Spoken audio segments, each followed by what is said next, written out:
After many requests, I've decided to re-upload Rich Piana's autopsy video that I did about a year ago. This video is always timely. Obviously, still people are doing steroids, and I do see that people are getting hurt, so I decided to put this back up on the internet. And this brief introduction is to tell people to be careful. If you're on steroids, please see doctors. Please consider getting off steroids. I'd love to help you assess your health if you're on steroids and to see if we can get you safely off steroids. Thank you so much.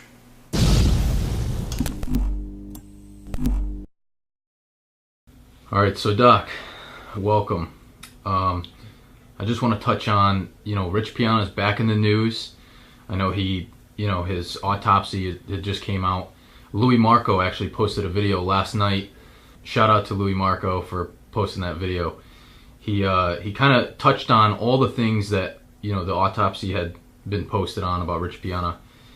What are your thoughts, Doc? Give the viewers a walkthrough, Doc, of the autopsy and kind of the cause of death and just the general kind of the whole autopsy, if you want to get right into it. So this is going to be an evidence-based review. Obviously, I'm a medical internist. I'm a board-certified internist. We want to go through this in stepwise. Conclude on Rich and let him rest in peace, obviously, because I knew Rich. He was a great guy, and this is unfortunate that anyone's has died. So let's take it with the autopsy report right in front of me. Autopsy report, Rich Piana, date of death, August 25th, 2017. This report is dated October 30th, so quite a delay. And again, there's some politics in that. But let's get down to the bottom line here. Autopsy findings is what we find. It's cardiomegaly, so he's got a hugely enlarged heart, double the size of a standard person's heart. He has bronchopneumonia with bilateral purulent pleural effusion, so at that time. He's got ascites, brain edema, ischemic necrosis. He's got discoloration of the skin and the sclera, no recent significant injuries. We have no injuries, and no hospitalization specimen available for toxicology. That's the bottom line. That's what it says on the findings. Then, of course, we have all the details underneath. Let me lay out what happened. Here's what we know going back. Rich Piana, on the day that he entered the hospital and EMS was called, was apparently feeling well, was with his girlfriend, and was getting his hair cut in the bathroom. He had a loss of consciousness, which is called syncope. He had a syncopal event, which means his eyes rolled up and he went down, and that's all we know. At that time, then you think, why did he have that? What's the cause of a syncopal event? It's either respiratory failure or an arrhythmia, cardiac. Okay, and so the arrhythmia could be either from amphetamines, I see it, and the respiratory failure from narcotics or drugs, could be from drugs. And in the end of the day, Rich hit the ground, and at that point of time, his heart was either not beating, or he was in a dangerous rhythm that I'll discuss here in a minute that I think he had, it's common, or he was in respiratory failure, was not breathing. So it's heart or lungs, it's very straightforward. At that time, we know sooner or later, within minutes, Rich was not breathing and his heart was not pumping. And this is, I would assume, being supported by the girlfriend's testimony of what she was providing for life support. She was doing the compressions and doing CPR. And then it's supportive by the paramedics' findings. Without a heartbeat, without breathing for at least 10 minutes, I think maybe 20 minutes. So that's called anoxic brain injury. And that's actually supported on the clinical autopsy findings of his brain in the end. But then I will say that after 18 days in the hospital, a lot of the autopsy findings are, I'm not saying they're useless, and there are some things that are very relevant here that I'm going to go back on for the mechanism of action for how he died. But they're colors of the organs and things, those are useless. You're 18 days in ending up septic in the hospital for 18 days and having multi-system organ failures and then dying from what is a pneumonia. Okay, septic and pneumonia. Bottom line, that's what happened to Rich. So Doc, I want to touch on why he syncopized. Why did he pass out? Why did he go down? You said it was either arrhythmia or respiratory. Could you touch a little bit on that? Yeah. So again, let's go back. He syncopized. He dropped to the ground rapidly. He wasn't in bed sleeping and they just found him. He dropped then. What happened? Why did he drop to the ground and lose consciousness? And he hit his head, but that's incidental because on the autopsy findings, he had no trauma and no broken cranium. The brain findings are consistent with severe anoxic brain injury from what happened in the field from that 18 days before the day he died. He died in the field. Rich died. His heart stopped. Now, I'll tell you why. I'll tell you what's going on here. Rich dropped. He had a dangerous arrhythmia called VFib, ventricular fibrillation. Now, that's a dangerous rhythm that your heart ventricles are beating so fast and it's chaotic, it's not organized, and you're unable to produce cardiac output. So within seconds of that happening, you lose consciousness and you fall. And your heart's either restoring its own rhythm by itself, or a precardial thump, or electricity. Now, the paramedics came and they did restore his heart rate. That's guaranteed. He brought him back to life. It's incredible what they did. Too late.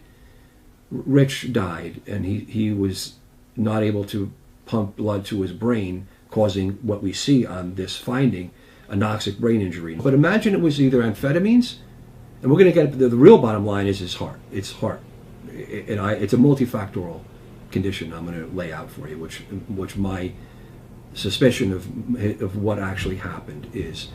Rich may or may not have done some cocaine, snorted his own pre-workout, snorted some oxys, took oxys, and so on and so forth. Probably not narcotics.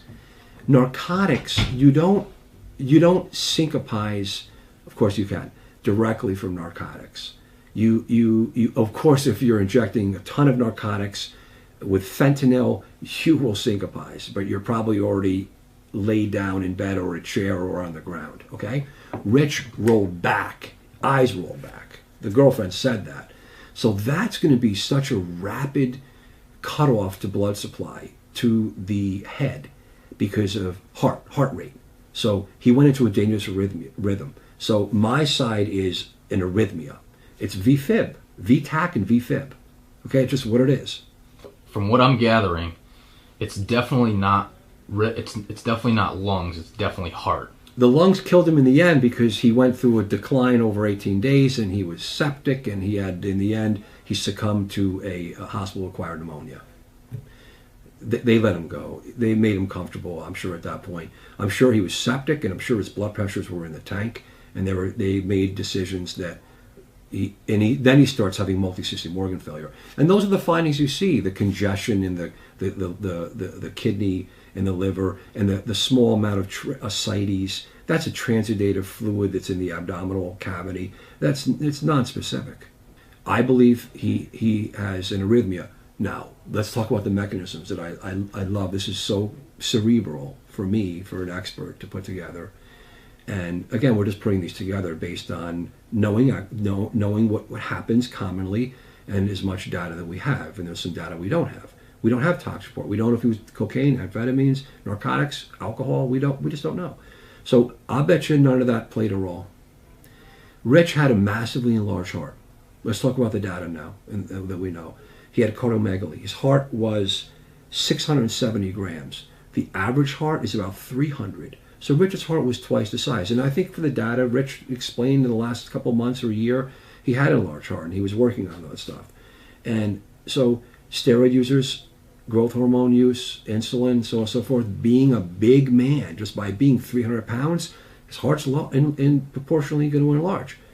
We're not going to implicate steroids just yet. It's a multifactorial process. So Rich has an enlarged heart.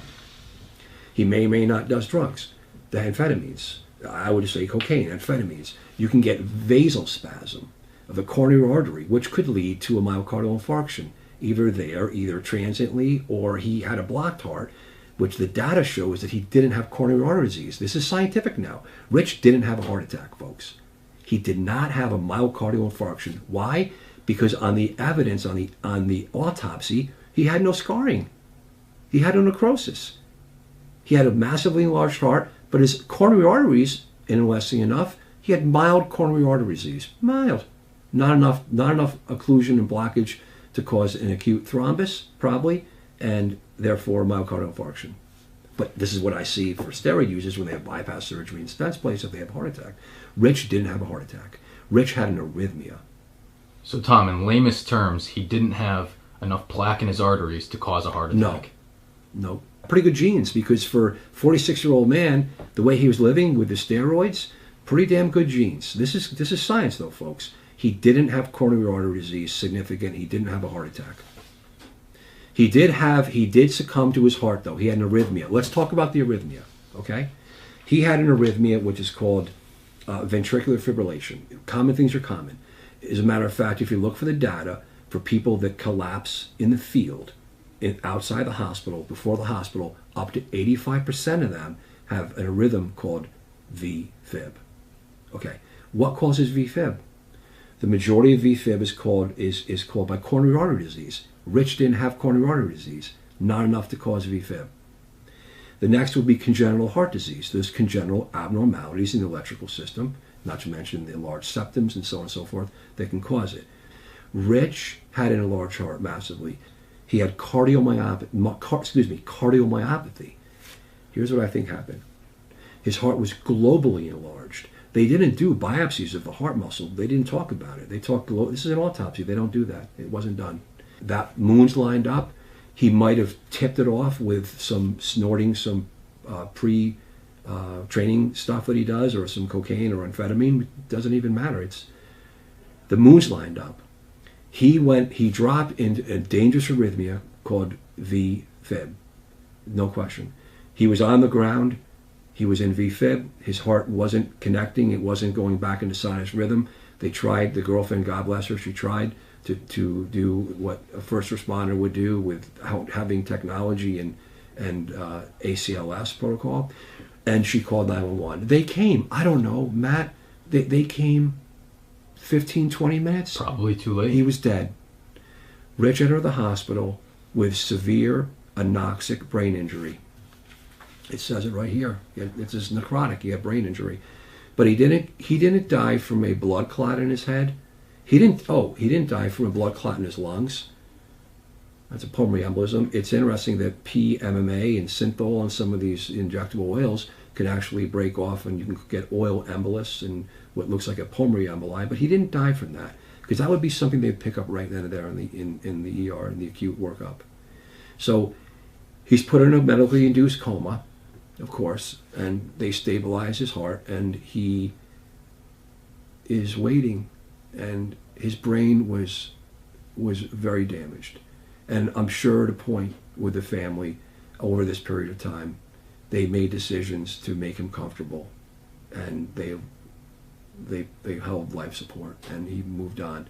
And in the end, the absolute reason for death is sepsis, and that's evident by the bilateral pneumonia. He had a purulent pleural effusion, so he had a pneumonia. But that's the end. That's why they say that's not the cause of death. That was just the reason that they pulled the plug. That's right. Well, he's septic in the end. He died. The multi-system organ failure, sepsis. So the reason for Rich's death is an arrhythmia, superimposed secondary to a massively enlarged heart and decompensated state, and it's multifactorial. The drugs play a role. The steroids played a role because they enlarged his heart over years. They did not cause coronary disease. But I see mainly steroids causing coronary disease, and I see anabolic steroids causing enlarged hearts. The literature is supportive of this. I want to help men that are on steroids, that can come for help. If you're on steroids, please come to me. Reach out. I will help you. I will not discriminate. I understand what you're doing, and I want to evaluate you and care for you and provide you with data. How large is your heart? What do your arteries look like? Your labs, your CBC, your red blood cells. No, everyone gets all caught up in all these details, but I do it as a medical expert. It's my day job. Dr. Thomas O'Connor here. I'm glad you made it to the end of the video. If you liked it, hit the like button, and please subscribe to our channel. And I look forward to bringing you more cool and interesting videos just like this in the future. Stay strong and healthy.